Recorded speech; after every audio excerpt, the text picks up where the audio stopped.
Bueno, buenos días. Vamos a ir al libro de Génesis y vamos a seguir compartiendo en esta línea de teología bíblica que estamos ya hace un tiempo compartiendo desde marzo con ustedes. Y hoy estamos, hoy Daniel a la mañana nos compartía parte de lo que significaban los árboles, el árbol de la vida y el árbol de la muerte, de lo que es la ciencia del bien y el mal. Y interesante porque nosotros tenemos que Adán fue el rey, el primer rey, alguien que fue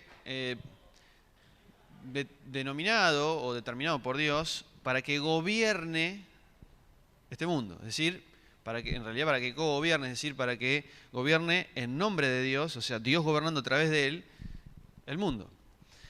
Entonces, si alguien tiene que gobernar, necesita sabiduría. Y nosotros, si leemos en Primera de Reyes, capítulo 3, no lo busquen, los leo yo, vamos a tener el momento donde Salomón pide sabiduría, porque es el gobernante, es el nuevo gobernante Salomón, y él necesita dirigir, juzgar, sojuzgar, enseñorear y demás a un pueblo grande, ¿no? Y él dice, bueno, Dios le dice en realidad, pedime lo que quieras y yo te lo voy a dar. Y él lo que le dice es, da pues, verso 9,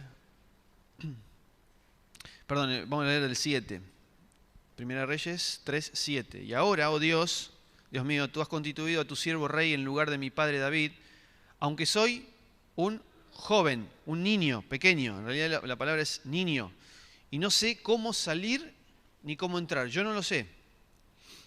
Y tu siervo está en medio de tu pueblo, al cual escogiste, un pueblo tan numeroso que por su multitud no se puede contar ni se puede numerar. Entonces, da pues a tu siervo un corazón que sepa escuchar. ¿A quién?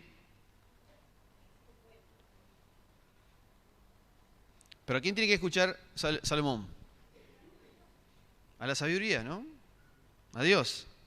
Para juzgar a tu pueblo y para discernir entre lo bueno y lo malo.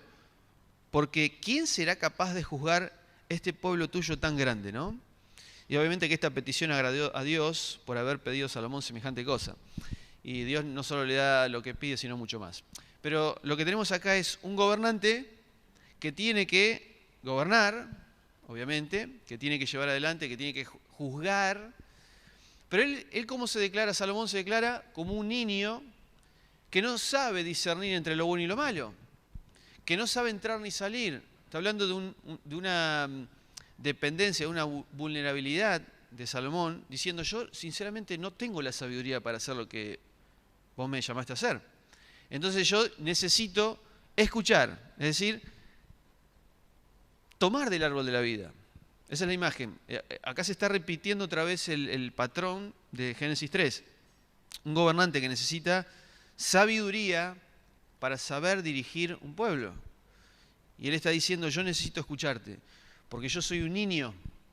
Un niño. Y lo mismo pasa en Isaías capítulo 7, pero ya hablamos de otro niño, un poquito más importante que Salomón. Isaías 7.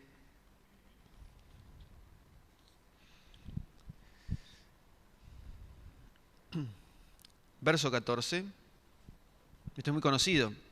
Por tanto, Dios mismo os dará señal. Una señal. ¿Cuál es la señal? He aquí, la Virgen quedará embarazada y dará a luz un hijo, y llamará su nombre Emmanuel, es decir, Dios con nosotros, la presencia de Dios entre nosotros. ¿Y cómo será este niño? Miren, comerá requesón con miel, está hablando de su inmadurez como niño, hasta que aprenda a rechazar el mal y escoger el bien, es decir, hasta que sea maduro. porque antes que el niño aprenda a rechazar el mal y escoger el bien, será abandonada la tierra por los dos reyes que te hacen temer. Y esto ya tiene que ver con el contexto de Isaías 7. Pero lo que está diciendo el profeta es que está anunciando la venida de un niño que va a saber escuchar la sabiduría de Dios, que se va a rendir ante... Porque Jesús viene a gobernar, ¿no? Y si viene a gobernar necesita sabiduría. Y él se va a declarar vulnerable, es decir, y bueno, leíamos recién Filipenses 2, ¿no? Que él, siendo en forma de Dios, no estimó el ser igual a Dios como cosa que aferrarse, es decir, no quiso por usurpación mantener ese estatus de Dios, por decirlo de alguna manera, sino que él vino a hacerse vulnerable, vino a hacerse alguien que iba a depender exclusivamente de Dios, del Padre. Él no vino a hacer absolutamente nada que Dios no le haya dicho. Entonces, vemos otra vez esta misma imagen, ¿no? Un niño que se va a transformar en gobernante, pero que necesita la sabiduría de Dios, por eso necesito escucharte, por eso necesito depender de vos. Y esa es la imagen. Entonces, eso es lo que vimos esta mañana con Daniel nos compartía. ¿Qué es lo que simboliza realmente este árbol de la vida y este árbol de la muerte, ¿no? De la ciencia del bien y el mal? Y es Adán teniendo la oportunidad de declararse dependiente exclusivo de Dios, de escuchar la sabiduría de Dios, de buscar la sabiduría de Dios, pero él rechaza esa sabiduría para él determinar lo que es bueno y malo. La contraposición a Salomón. Es decir, Salomón dice, yo sinceramente no sé ni entrar ni salir, no sé lo que es bueno y lo que es malo. Pero Adán dice, y Adán y Eva obviamente, los dos juntos como reyes, nosotros queremos determinar qué es lo bueno y qué es lo malo. Nosotros queremos hacernos sabios en nuestra propia opinión. Nosotros queremos obtener sabiduría por nosotros mismos, lejos del árbol de la vida. ¿Bien? Esa es la imagen. Entonces ahora vamos a seguir en el relato, vamos a ir a Génesis. Y vamos a leer el verso del 8 al 13, capítulo 3, Génesis 3, del 8 al 13. Nosotros habíamos visto también que el capítulo 2 había terminado con el hombre y la mujer estaban ambos desnudos y no se avergonzaban. Llega la serpiente, que era astuta, y tiene un diálogo con la mujer que tienta a la mujer y al hombre a hacerse independiente de Dios, que es lo que decíamos recién, a rechazar la sabiduría de Dios para ser sabios en su propia opinión. Y termina el relato de Génesis 3:7 diciendo, entonces se les abrieron los ojos a ambos y se dieron cuenta de que estaban desnudos y cosieron follaje u hojas de higuera y se hicieron delantales para sí mismos. Entonces terminó el relato del capítulo 2 diciendo, dos personas están desnudas y no hay desconfianza, no hay problema, no se avergonzaban. Pero algo pasó con la serpiente que terminan desnudos pero avergonzados ahora. Es decir, ahora yo me tengo que cubrir, necesito cubrirme de la otra persona. Y el relato sigue y dice el verso 8, entonces es lo que vamos a analizar esta mañana. Y oyeron el sonido de Dios paseando por el huerto a la brisa del día, y se escondió el hombre y su mujer de la presencia de Dios entre los árboles del huerto. Pero Dios llamó al hombre y le dijo, ¿dónde estás? Y contestó, he oído tu sonido o tu voz en el huerto y he tenido miedo porque estoy desnudo y me he escondido. Y dijo, ¿quién te ha indicado que estás desnudo? ¿Acaso has comido del árbol del cual te ordené que no comieras? Y dijo el hombre, la mujer que pusiste conmigo, ella me ha dado del árbol y he comido. Y dijo Dios a la mujer, ¿qué es esto que has hecho? Y respondió la mujer, la serpiente me engañó y he comido. Bien, hasta aquí el relato. Entonces vamos a ver algunas cositas importantes en este relato. Nosotros tenemos que ahora alguien está oyendo el sonido de Dios. Y vamos a hacer 2 o 3 aclaraciones antes de avanzar. Pero dice, oyeron el sonido de Dios paseando por el huerto a la brisa del día. ¿Alguien tiene otra versión que pueda decirme qué dice cuando dice a la brisa del día? Cuando comenzó a refrescar. ¿Alguna otra? Al atardecer. No habla de brisa, ni de viento, ni de nada. Al aire. ¿Vieron cómo cambian las traducciones, no? Al atardecer me da la sensación de una hora puntual. Al refrescar la mañana lo mismo. A la brisa del día no necesariamente me está indicando un momento específico. Pero ¿por qué a la brisa del día o al viento? Bueno, entonces, ahora vamos a ver. Ellos oyeron un sonido, vieron que alguien paseaba por el huerto, caminaba por el huerto, había una brisa y el hombre se esconde, ¿no? Y cuando habla del hombre y su mujer está hablando de prototipos, ¿no? De la humanidad que se esconde cuando va a encontrarse con Dios. Pero Dios llamó al hombre y le dijo, ¿dónde estás? ¿Qué significa dónde estás? ¿Qué es dónde estás? ¿Qué has hecho? A ver, claro, acá Naila me dice, pero el Señor sabía dónde estaban. ¿Por qué Dios dice dónde estás? ¿Por qué dice dónde estás? ¿Con qué tono lo dice? Porque la Biblia no expresa el tono. Es decir, dice dónde estás. Yo puedo decir dónde estás de muchas maneras. Pero ¿cuál es el tono? Entonces, ¿por qué dice Dios dónde estás? ¿Y en qué tono lo dice? ¿Qué creen? Pablo dice está enojado. Belén, dolor, reflexivo.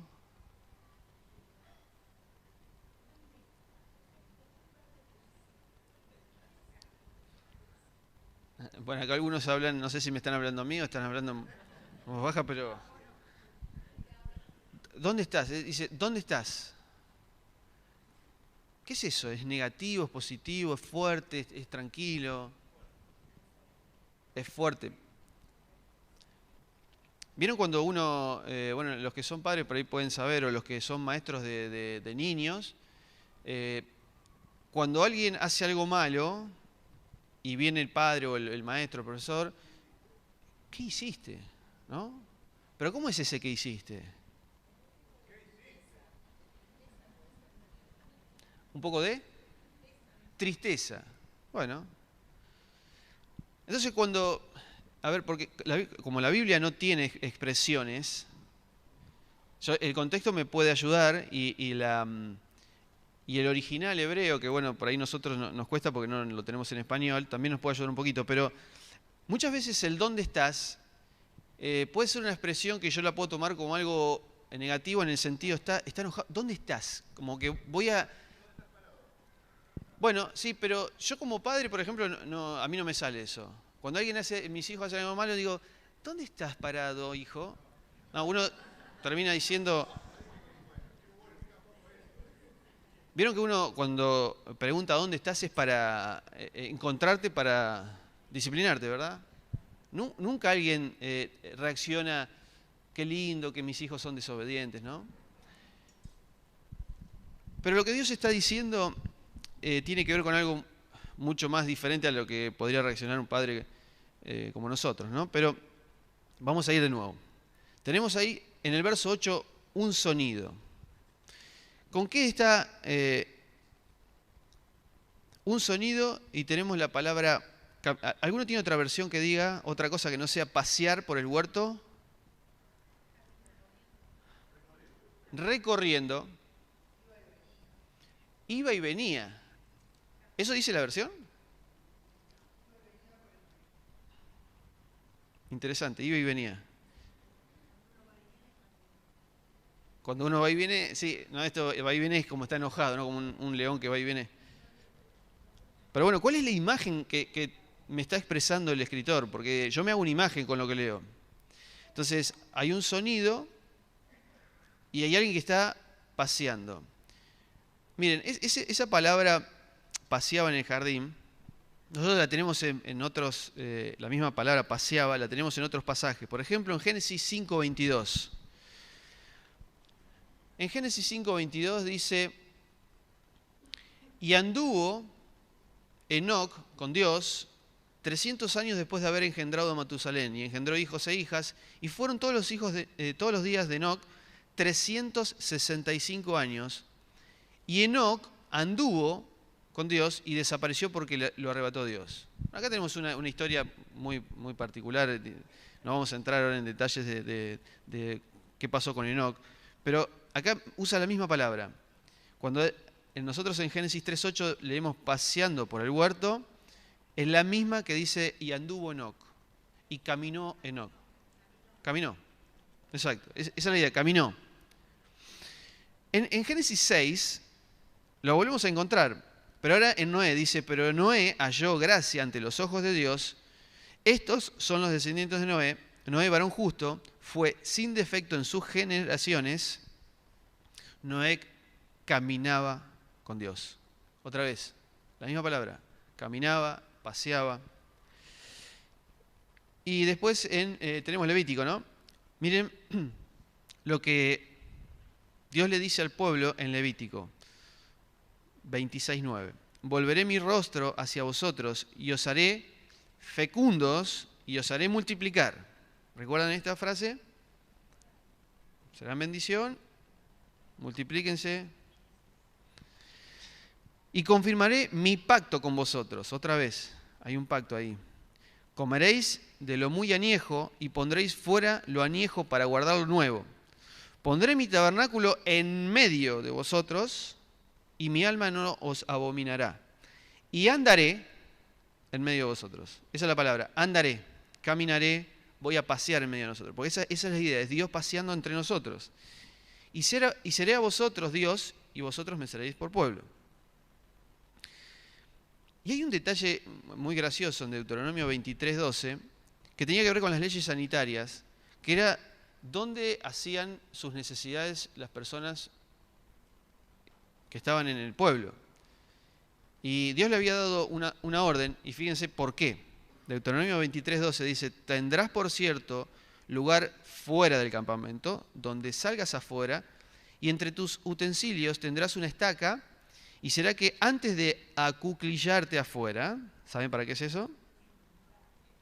Cavarás con ella, y te volverás y cubrirás tu excremento.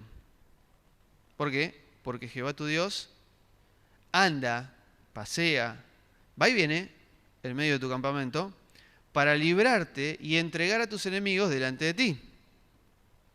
¿Ven? Otra vez la misma idea. Tus necesidades afuera, porque en medio de ti pasea el Señor.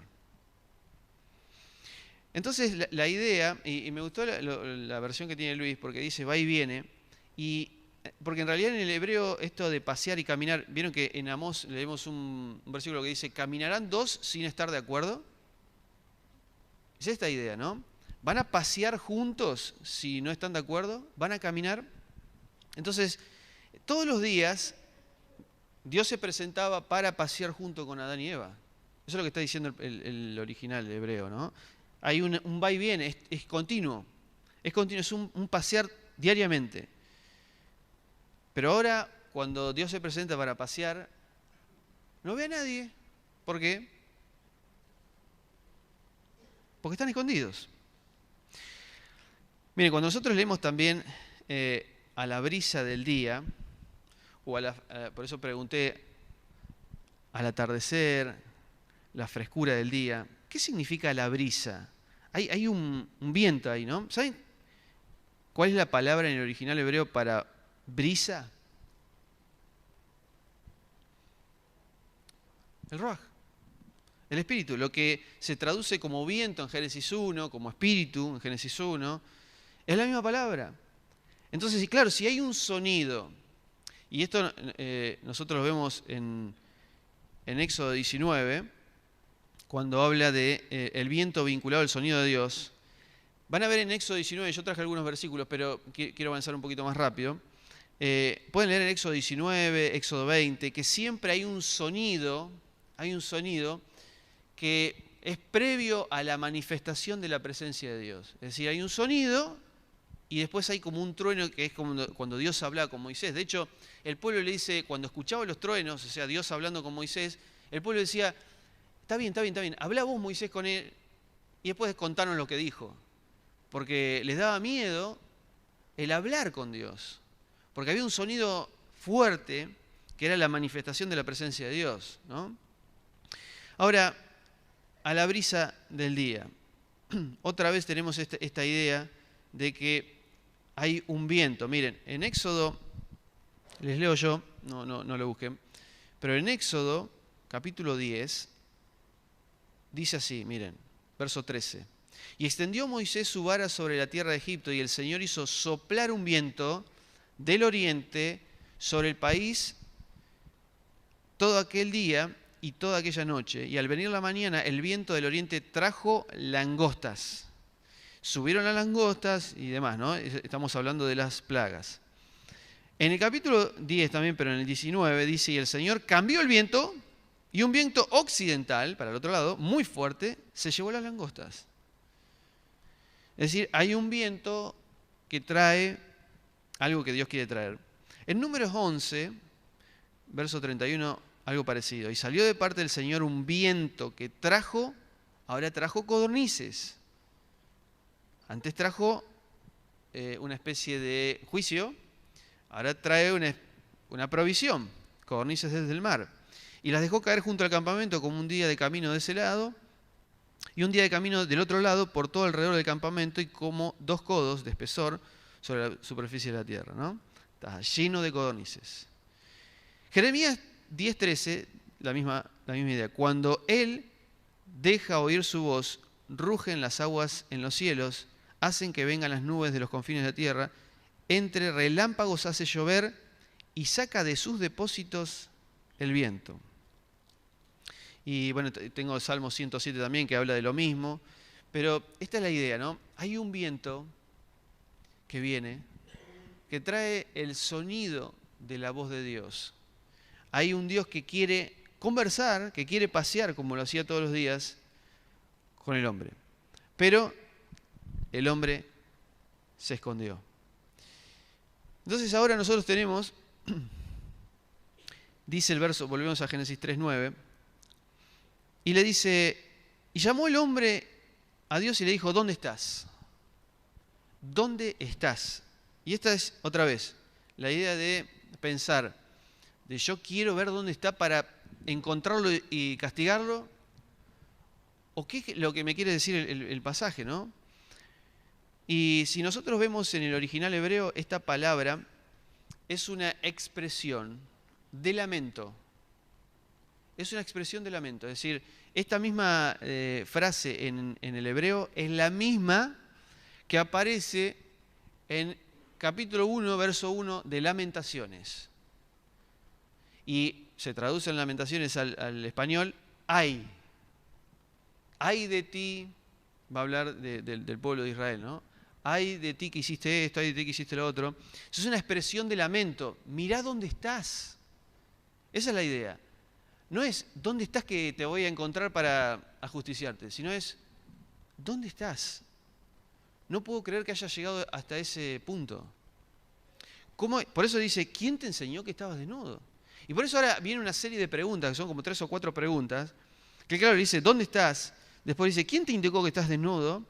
¿Acaso has comido del árbol del cual te ordené que no comieras? Y después le dice a la mujer, ¿qué es esto que has hecho? Todas esas preguntas, ¿sabía Dios la respuesta? ¿Y para qué pregunta?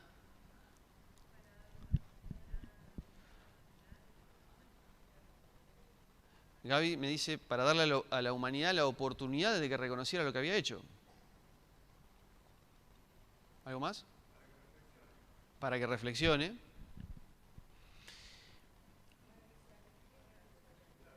Para que se arrepientan de lo que habían hecho. Bien. A ver, miren, fíjense cómo ahora nosotros empezamos a formar una imagen de lo que está ocurriendo ahí. Cuando Dios se presenta para pasear, se escucha el sonido de su voz, Dios está viniendo, vamos a caminar juntos porque estamos de acuerdo, pero ahora vemos que hay un hombre que está escondido. Entonces la pregunta de Dios es, ¿dónde estás? No me digas que te escondiste. No puede ser, no puedo creer, ¿dónde estás? ¿Dónde has caído? ¿Cuál fue la respuesta del hombre? ¿Cuál fue la respuesta del hombre? Se justificó. El problema fue el éser que me diste vos, la ayuda, ¿recuerdan? Eso que habíamos visto. Esa provisión de Dios en forma de mujer, porque el hombre era incapaz de cumplir el propósito de Dios, y es la ayuda de Dios que viene a socorrer al hombre en su incapacidad. Claro, y el hombre dice, esa que me diste vos, esa que pusiste vos ahí, yo no fui, fue ella. Ella me dio de comer. Y le dice lo mismo a la mujer, ¿qué es esto que has hecho? Y la mujer le dice, la serpiente me engañó. Todo el tiempo el hombre queriendo justificarse de su accionar. Pero siempre la culpa es del otro. No sé por qué me hace acordar a mi casa, ¿no? Siempre le echo la culpa a mi esposa me echa la culpa a mí, mis hijos se echan la culpa entre sí. Todo el tiempo nos estamos echando la culpa porque ninguno quiere reconocer su condición, reconocer lo que hizo. Pero la pregunta de Dios es, ¿dónde estás lamentándose por la condición en la que estaban? ¿Qué has hecho? ¿Comiste del árbol que yo te dije que no comieras? ¿Quién te indicó que estás desnudo? La idea es, te estoy dando la posibilidad de que te arrepientas, de que reconozcas dónde estás, de que reconozcas tu postura, tu posición frente a Dios, escondido, avergonzado. ¿Quién te dijo que estás desnudo? Ellos mismos se dieron cuenta que estaban desnudos y por eso se cubrieron. Entonces, lo que el relato me está diciendo, fíjense cómo empieza a cambiar, por lo menos para mí ha modificado un poco la cosmovisión que yo tenía de la historia, que es que cuando, claro, Dios se presenta para caminar con ellos, no los encuentra. Entonces los ve escondidos, y obviamente que no es que Dios no sabía y los vi justo escondidos, recién me doy cuenta, sino que la expresión de verlos escondidos es, no puedo creer que hayan llegado a este lugar. Y les da la oportunidad de que, como uno le podría dar a sus hijos, ¿no? Te voy a dar la oportunidad. ¿Qué hiciste?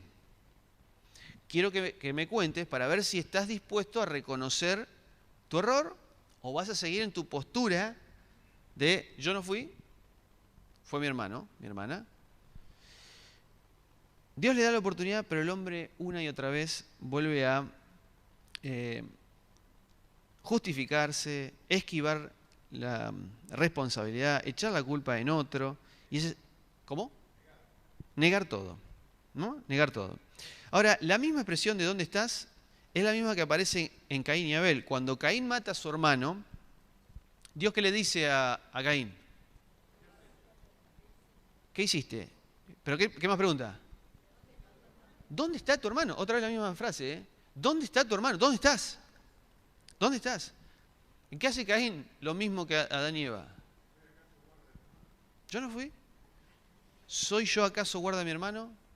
¿Ven cómo el diseño literario tiene esta idea de volver a repetirme la misma historia con personajes distintos, pero siempre poniendo a la humanidad y a Dios de la misma manera? Es decir, la humanidad queriendo escabullirse, esconderse, dejar esa responsabilidad que tenía de hacerse cargo de lo que hicieron, sino al contrario, echarle la culpa a otros. ¿No les resulta familiar esto? Dígame que no estoy solo en esto. Todo el tiempo, no solo frente a Dios, sino frente a los demás, estoy queriendo justificarme. Incluso hasta cuando llego tarde. No siempre le echamos la culpa a algo, ¿no? O queremos echarle la culpa a algo para ocultar la vergüenza de nuestra irresponsabilidad, por ejemplo, ¿no? Decimos, no, lo que pasa es que había mucho tráfico. Sabemos perfectamente que no es por eso.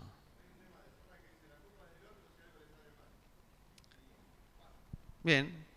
Bueno, no sé si traería Serrat, pero es una frase que vale, obviamente. una buena frase ¿no? de siempre la culpa es del otro. ¿Pero por qué yo digo que siempre la culpa es del otro? Porque necesito esconder lo que soy. Bien, Belén me agrega, porque no me veo culpable. Claro, pero si yo me tuviera que ver culpable, tendría que verme feo, avergonzado, mirá lo que soy, y no estoy dispuesto, mis emociones, mi mente no puede soportar verme, no puede soportar ver lo que soy realmente. Entonces necesito sí o sí cubrirme con la vergüenza de la desnudez. Pero el relato va a terminar, y en estos minutos que quedan quiero compararlo con algo que hay en Ezequiel. El relato va a terminar que Dios va a decirles, saquen esas vestiduras que ustedes los están cubriendo y vístanse con lo que yo los voy a vestir, que son túnicas de pieles. Carlos pregunta, ¿por qué eligieron las hojas de higuera que son tan ásperas? No conocía ese detalle. Pero ahora, ¿recuerdan cuál fue la única planta que Jesús maldijo cuando estuvo en la tierra? Claro, en ese momento quizás no eran tan ásperas, o no eran ásperas porque es como que después de la maldición nacen espinos y cardos. Puede ser. Pero ¿recuerdan entonces lo único que Jesús maldice cuando está en la tierra? ¿Cuál es la planta que maldice? La higuera. ¿Habrá sido a propósito? Dios saca esa vestimenta y Él los cubre con el sacrificio de un animal. Porque Él saca las pieles de un animal, obviamente muerto, para cubrir la vergüenza de la desnudez. Entonces nosotros tenemos acá, y el domingo que viene vamos a analizar, los invitamos a todos a la escuela dominical, al estudio bíblico a las 10 de la mañana, vamos a analizar también lo que significa la consecuencia de haber caído. Todo lo que Dios después le va a contar. Interesante, el dolor en el parto, no es dolor de parto. El deseo de tu marido, pero él se enseñará de ti, no es lo que dice el pasaje en el original. Que también la tierra es maldita y ahora vas a tener que sudar para trabajarla. Es como si Dios le hubiera dado menos castigo al hombre y más castigo a la mujer. No es lo que dice el pasaje. Y vamos a ver cómo este patrón de espinos y abrojos que van a surgir de la tierra es lo que va a pasar en toda la historia que sigue. O sea, no hay fruto en el vientre, no hay fruto en la tierra. Eso es lo que va a ocurrir. Pero termina la historia, o por lo menos este diálogo entre Dios y el hombre, que le dice Dios, ¿dónde estás? Dios cubriendo esa vergüenza de una desnudez que era imposible ocultar para Dios. Hoy Daniel leía también Juan 3, cuando dice, y la luz vino al mundo, pero los hombres amaron más las tinieblas. ¿Por qué? Porque sus obras eran malas. Y entonces, si son malas, ¿qué tengo que hacer? Hay que esconderse, hay que ocultarse. Si está la luz que muestra mi condición, yo me quiero esconder. Es exactamente lo que está haciendo Adán y Eva. Cuando ven su vergüenza, ellos se ocultan. Y de la misma manera, vamos a ir a Ezequiel 16 y vamos a terminar con este relato que es un poco fuerte, pero con lenguaje un poquito no apto para menores de 18 años, pero voy a evitar algunas palabras fuertes. Dice Ezequiel 16,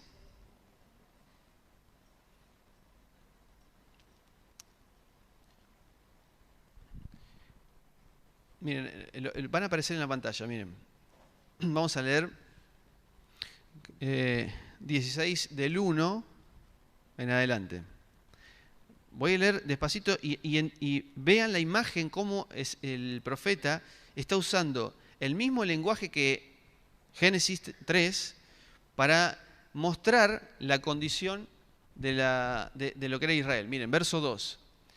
Hijo de hombre, denuncia, le dice Ezequiel, ¿no? Denuncia a Jerusalén sus abominaciones, diciendo, miren, así dice Dios, Jerusalén, eres cananea de origen y nacimiento, tu padre era amorreo y tu madre una etea.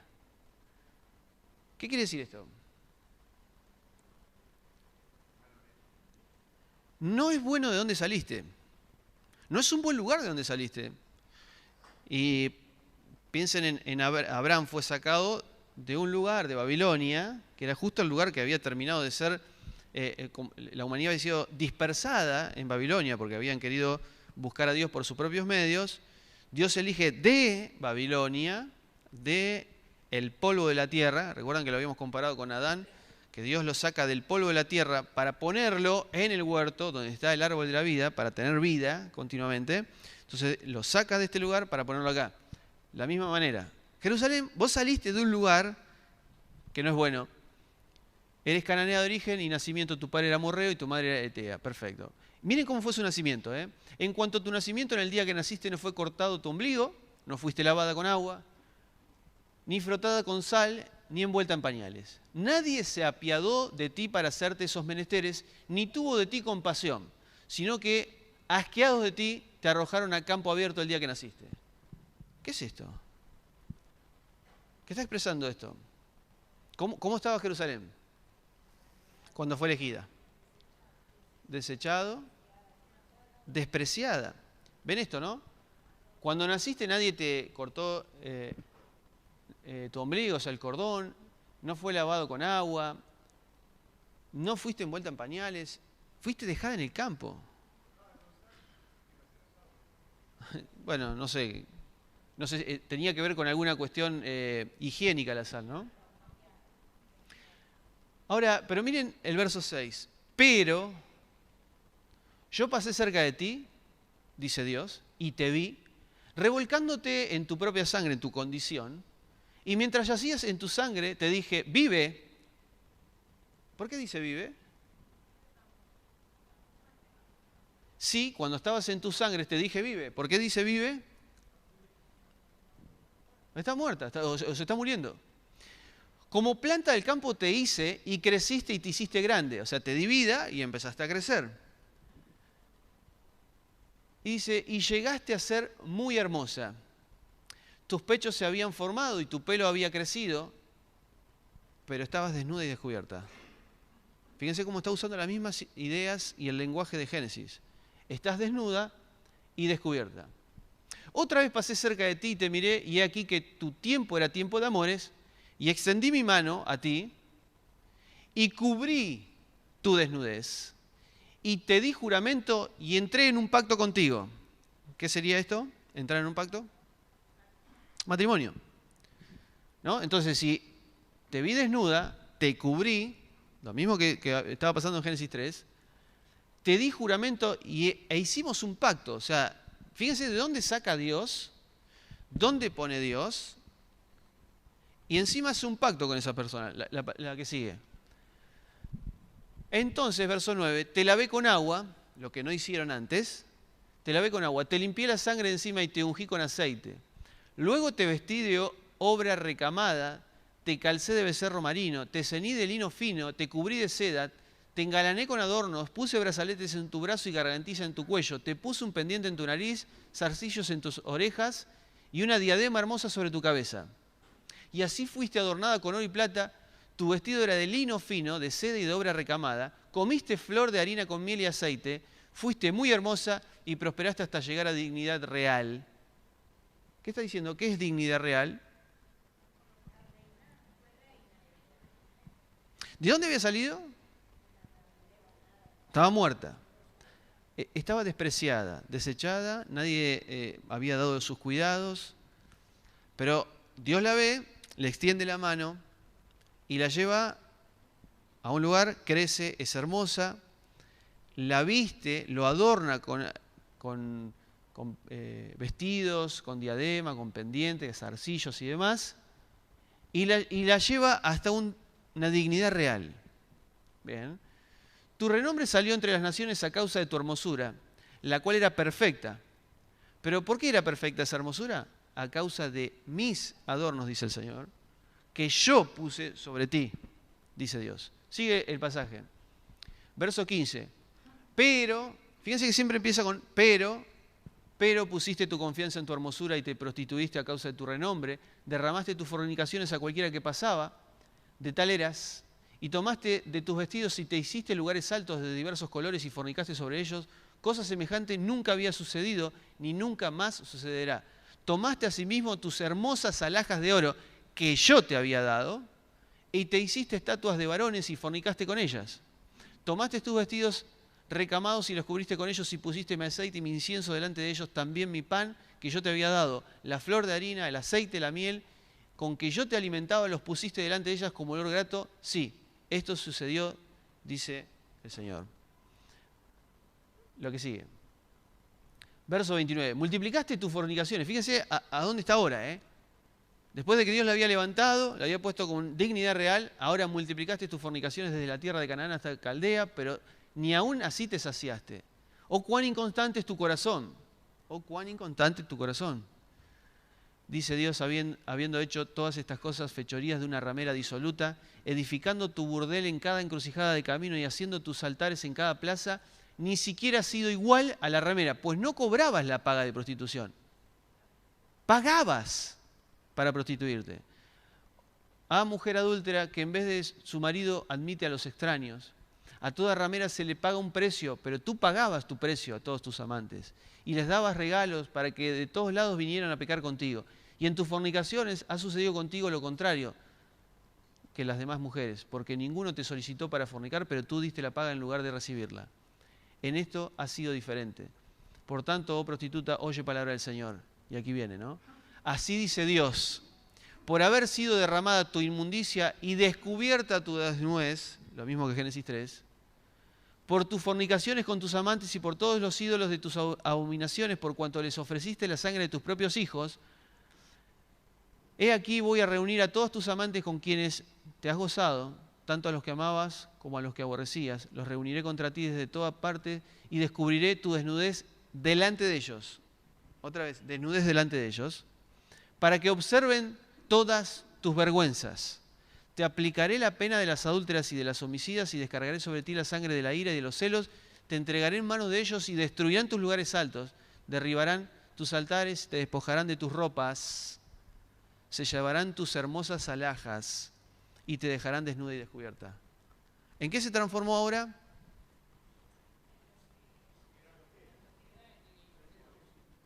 ¿Ven? Dios la saca de un lugar, la viste, la pone en un lugar, pero ella dice, esta hermosura es mía, y vuelve a una condición totalmente desastrosa. Pero no termina ahí. Miren, y lo último, dice, en el verso 59 dice, pero aún más dice Dios, ¿haré contigo como tú hiciste conmigo, que menospreciaste el juramento para invalidar el pacto? ¿Yo voy a hacer lo mismo que vos hiciste conmigo? ¿Voy a romper el pacto? De ninguna manera. Antes bien, yo tendré memoria de mi pacto que concerté contigo en los días de tu juventud y estableceré contigo un pacto sempiterno. Entonces tú te acordarás de tu camino y te avergonzarás. Cuando recibas a tus hermanas, y está hablando de Sodoma y de Samaria, las mayores que tú y las menores que tú, a quienes yo te las daré por hijas, pero no por causa de tu pacto, sino del pacto que yo estableceré contigo, y sabrás que yo soy Dios, para que te acuerdes y te sonrojes y no vuelvas más a abrir tu boca de vergüenza, cuando yo te haya perdonado todo lo que hiciste, dice el Señor. Esta es la imagen de cómo estaba Adán y Eva antes, donde fue colocado, donde terminó fuera del Edén. Porque ellos dijeron, esta es mi hermosura, esto es lo que hice yo. No, estos son mis vestidos, dice el Señor. Yo te cubrí, yo cubrí la vergüenza de tu desnudez, yo la cubrí. Pero cuando una vez más Adán y Eva rechazan a Dios, Dios dice, yo hice un pacto contigo, yo no rompo el pacto. Y yo te voy a volver a colocar en la posición que estabas. Pero tenés que acordarte de esa vergüenza. Tenés que, dice, para que te acuerdes, verso 63, y te sonrojes. pero ya no vuelvas a abrir más la boca de vergüenza. Cuando te haya perdonado todo lo que hiciste. Esa es la historia de Adán y Eva, es la historia de Israel, es la historia nuestra. ¿De dónde nos saca el Señor? Así estábamos, despreciados, desechados. Nos coloca para una dignidad real, pero a nosotros nos cuesta entender que lo que tenemos no es nuestro, porque de lo que tenemos de tu mano lo recibimos. No es gloria mía, es gloria tuya. Pero nos cuesta comprender que el vestido, cómo nos vistió el Señor, lo que nos puso encima, no es algo que nosotros podamos haber logrado. Es algo que Él puso en nosotros. Es lo que Él ganó en la cruz de Cristo, como recordábamos recién, para cubrir la vergüenza de nuestra desnudez. Por eso el Señor ahora tiene que perdonarnos hasta cuando te haya perdonado todo lo que hiciste. Cuando Dios me perdona todo lo que hice, yo recuerdo mi vergüenza, que no es mi logro, no es mi mérito.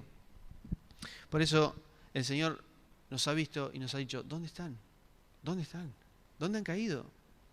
Miren cómo han terminado.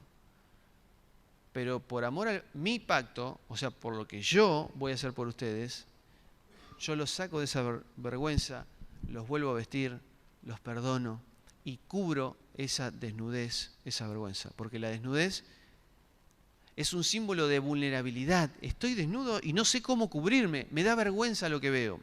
Y el Señor cubre esa vergüenza de lo que vemos con su propia sangre.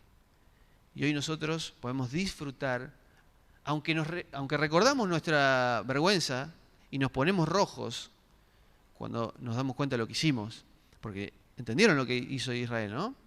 Creo que quedó demasiado claro cómo el profeta quiere expresar la idea del pueblo. Así somos nosotros, ¿eh?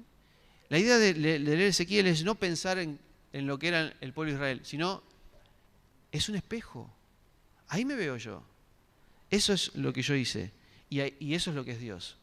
Un Dios que a pesar de lo que somos, nos abraza, nos cubre, nos perdona y nos dice, nunca más vas a abrir la boca por la vergüenza de tu desnudez.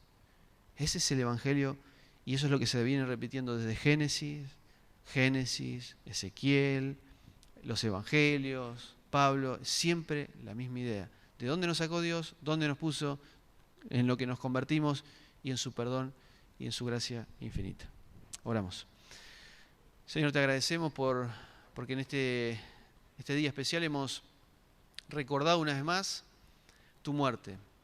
Esa muerte que es el centro de la historia, pero que dice muchísimas cosas. Y una es que vos moriste desnudo para cubrir la vergüenza de nuestra desnudez. Tú te quedaste desnudo y avergonzado para que nosotros terminamos cubiertos y sin vergüenza. Señor, ese sacrificio cubrió para siempre lo que fuimos como humanidad. Señor, gracias porque podemos ver este espejo en Génesis 3, en Génesis 12, en toda la Biblia, en Ezequiel 16, en los Evangelios, en Apocalipsis. Todo el tiempo vemos que nosotros una y otra vez echamos a perder todo. No nos comportamos como deberíamos. Nos creemos que lo que tenemos es nuestro. No lo recibimos de tu mano. Son vestidos que conseguimos nosotros. Son adornos que compramos nosotros. De ninguna manera, Señor. Toda la vestidura que podamos tener, todos los adornos, toda la hermosura que podamos reflejar, no es nuestra, es tuya.